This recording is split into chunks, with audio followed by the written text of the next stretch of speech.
মাই god, তুই এত ভয় পাস?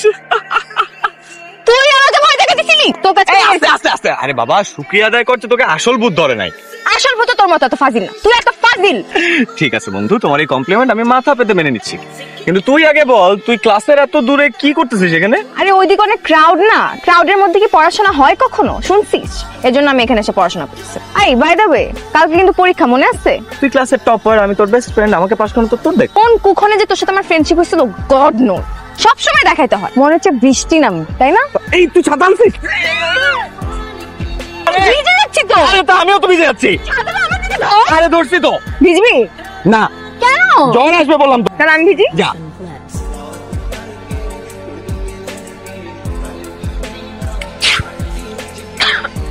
এটা এখন খা। এটা কি? গরম পানি। গরম পানি কেন খাবো? কারণ ঠান্ডার সময় গরম পানি খাইলে ঠান্ডাটা কমে। নে খা। আমার মাঝে মাঝে কি মনে হয় জানো, তুই আমার ফ্রেন্ড না, আমার গার্ডিয়ান। আমি তোর গার্ডিয়ান এই নিজে। আমার কাছে সাথী আছে, আপনি চাইলে আমার সাথে যেতে পারেন।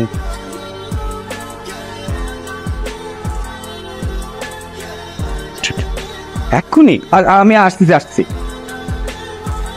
এই বললি না তো কি এমন জরুরি কথা যে আমাকে তাড়াতাড়ি ডেকে নিয়ে আসলি? আমি ক্রাশ খাই। গতকালকে বিকালবেলা বৃষ্টি হচ্ছিল না, আমি বৃষ্টি থেকে বাঁচার জন্য একটা শেডের নিচে গিয়ে দাঁড়ানো। হঠাৎ করে একটা ছেলে আমাকে পেছন থেকে ডাক দিল। ঘুরে তাকাতেই দেখি ছাতা অফার করলো আমার। পরে ওই ছেলেটার সাথে একই ছাতার নিচে আমরা হাঁটছিলাম। আচ্ছা, ছাতার গল্প শেষ হয়েছে? আমি তোকে এত সুন্দর একটা রোমান্টিক গল্প বললাম, তুই এটাকে ছাতার গল্প বলতেছিস? আচ্ছা, মানে একটা র্যান্ডম ছেলেকে রাস্তায় দেখে তুই বয়ফ্রেন্ড ভেবে ফেললি? লাভ এট ফার্স্ট সাইট দোস্ত। কোরিয়ান সিরিজ দেখিস তো বেশি, মাথাটাও কোরিয়া চলে গেছে। তোর মন খারাপ হয়ে গেল নাকি? আচ্ছা মন খারাপ করিস না, শোন তোর জন্য একটা গিফট আছে। একটা নতুন সিরিজ ডাউনলোড করে নিয়ে আসছি, কোরিয়ান। সিরিয়াসলি? কোনটা দেখি? এই এইটাই তো সেই ছেলেটা, আমার ক্রাশ। ওর ছবি তোর ফোনে কেন? তো ক্রাশ মানে এটা তো আমার বড় ভাই। সিরিয়াসলি এটা তোর বড় ভাই? ও মাই গড। ওকে, আমার কাজ অর্ধেক। তুই তোর ভাইয়ের নাম্বারটা আমাকে দে, আমি কথা বলি। আমার ভয়েস শুনে যে কোনো ছেলেই পটে যাবে, বিকজ ফোনে আমার ভয়েসটা আবার অনেক সুন্দর, ইউ নো। 0172।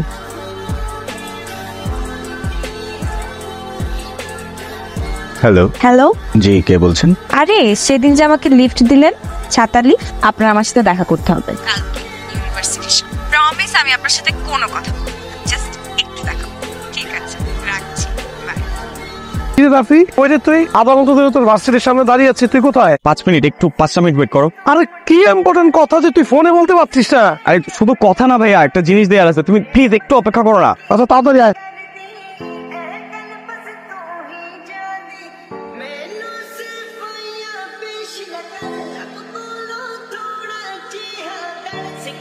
এই তুই আসছিস? তুই আজকে কি খেতে চাস আমাকে বল। তোর সকালের নাস্তা, দুপুরের খাবার, বিকালের নাস্তা, রাতের ডিনার সব আমি আজকে ডেট করে আসছি। তোর বড় ভাই এসছে। এখন এগুলো বাদ দে, ক্লাসে চল প্লিজ। কিসের ক্লাস? আজকে কোনো ক্লাস টাস হবে না। আজকে আমি আমার ফার্স্ট লাভ সেলিব্রেট করব। খতম, গয়া, tata, bye bye, good bye. ক্লাসে।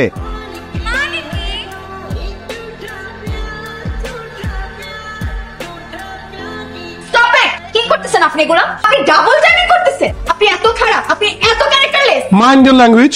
রুবেল, এই মেয়েকে? আরে আমি কি জানি এই মেয়েকে? একদিন একবার ছাতা দিয়েছিলাম, আজকাল একদিন দেখা হচ্ছে, দ্যাটস ইট। আর তো চিনিই না সে কে। আপনি আমাকে চেনেন না? আপনি কি অস্বীকার করতে পারবেন যে গতকালকে সারা রাত আপনি আমার সাথে কোনো কথা বলেননি? আপনার সাথে কখন কথা বললাম? এটা তো আমারই নাম্বার না। এটা ওর নাম্বার না। আমি শিওর উনি দুইটা দিন একসাথে। এখন কল দিলেই বের হয়ে যাবে। দেন ফোন, কে মানা করছে আপনাকে? তুই আমাকে সেদিন কার নাম্বার দিছিলি রাফি? আমি তো বুঝেন কার নাম্বার ছিল এটা? আমার নাম্বার দেখ, তুই বারবার খালি ভাইয়ার নাম্বার চাইতেছিলি। আমি তো চিনি লোকটাকে, আমি তো জানি উনি কতটা রাগী। ভাইয়া যদি জানতো যে আমি আমার বন্ধুর সাথে তার সেটিং করে দেওয়ার চেষ্টা করতেছি, আমরা খুন করে ফেলতো একদম। তাই আমার বাসায় একটা পুরানো সিম ছিল, ওই নাম্বারটা তোকে দিছি। আর কালকে সারা রাত তুই আমার সাথে কথা বলছিস।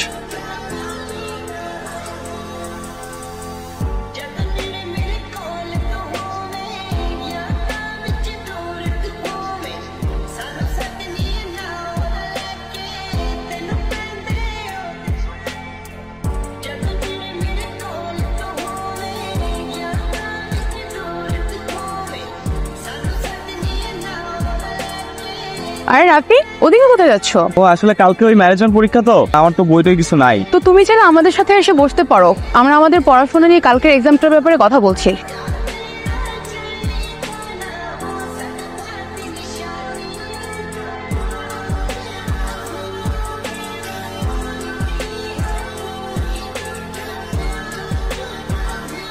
রাফি, পরশুদিন তো ম্যানেজমেন্ট পরীক্ষা, পড়ছিস? না, আমার কাছে নোটস নাই। একজন বলছে দিবে। ইমেইলে গতকালকে নোটস পাঠিয়ে রাখছি, মেইল না চেক করলে তো নোটস পাবি ওর। আবার বলছিস নোটস। আমি আসলে বুঝি নাই যে এত কিছু হওয়ার পরও তুই আমাকে নোটস পাঠাবি, তাই মেইন চেক পেয়ে। আমি একটা ডিসিশন নিচ্ছি, কি রিস্ক? এই গত কয়েকদিনের ইস্যুটা আমরা ভুলে যাব। আমি তোর ভাইকে হারাইছি, তোকে হারাইতে পারবো না। আমি এই কয়েকদিন তোকে খুব মিস করছি। আমিও। দেখ, আমি না পুরো ব্যাপারটার জন্য খুবই খুবই সরি। বললাম না আগের কথা টানবো না। ঠিক আছে, টানলাম না, কিন্তু তুই আমার একটা প্রশ্নের উত্তর দে। তুই ভাইয়াকে আসলে খুব পছন্দ করতে দেয় না? তুই বড় একটা ছ্যাক খাইছিস না? আমি কি তোকে ছাড়া জীবনেও কিছু খাইছি? আরে তোর কিসের মধ্যে কি ঢুকাইছিস? আমি একটা ডিসিশন নিচ্ছি। কি রিস্ক? সত্যি কথা বলতে, I thought I was in love with your brother, but but সেদিনের রেস্টুরেন্টের সিন ক্রিয়েটটা হওয়ার পর তোর ভাইয়ের কথা আমার একদমই মনে পড়ে নাই। তার জন্য আমার একটু খারাপও লাগে নাই। আমার আসলে খারাপ লাগছিল তোর কথা ভেবে। এই পুরো সিচুয়েশনটাতেই তোকে আমি ফেলছি। আমার জন্য তোকে ইউনিভার্সিটিতে, বাসায়, সব জায়গায় অপমানিত হইতে হয়েছে। হ্যাঁ সত্যি যে আমি তোর ভাইয়ের উপর ক্রাশ খাইছিলাম, কিন্তু আমি আসলে ওনার প্রেমে পড়ছিলাম ওনার সাথে ফোনে কথা বলে। এমনি তো আমার সাথে কোনোদিন ফোনে কথা বলেই নাই। কথা তো তুই বলছিস। রাফি, তুমি পড়তে যাবে না? তোর জন্য তুমি নোটস করে নিয়ে আসছিলাম, আমি ওকে নোটস দিয়ে দিয়েছি। তোমাকে আর ওর হেল্প করতে হবে না, যাও। ফুল সেটিংটা হইছিল, এমন করে লিখেন, ভাগে দিলি কেন? তুই তোর ভাইয়ের সাথে আমাকে সেটিং করে দিছিলি যে তুই নিজে সেটিং করতে চাস, এটাই তোর শাস্তি। ঠিক আছে, আমি মানলাম যে আমি যা করছি তার জন্য আমার শাস্তি পাওয়া উচিত, কিন্তু কিন্তু জীবনও প্রেম করতে পারবো না। না, তুই যেমন আমাকে তোর ভাইয়ের সাথে প্রেম করতে দাস নাই, আমি তোকে অন্য কারোর সাথে প্রেম করতে দিই। তোর সাথে করতেলি প্রেম? ওকে ডান। সিরিয়াসলি? না, আই ওয়াজ জাস্ট কিডিং। না না না না না, ডান বলছিস তুই, একবার ডান বলছিস মানে ডান ডান ডান ডান ডান ডান ডান ডান ডান। আজকে থেকে তুই আমার যা। ইউ আসলে খ্যাত হয়ে গেছিস না? আচ্ছা ঠিক আছে, যা বলবো না, যা। অন্য কিছু রাখবো না, চল।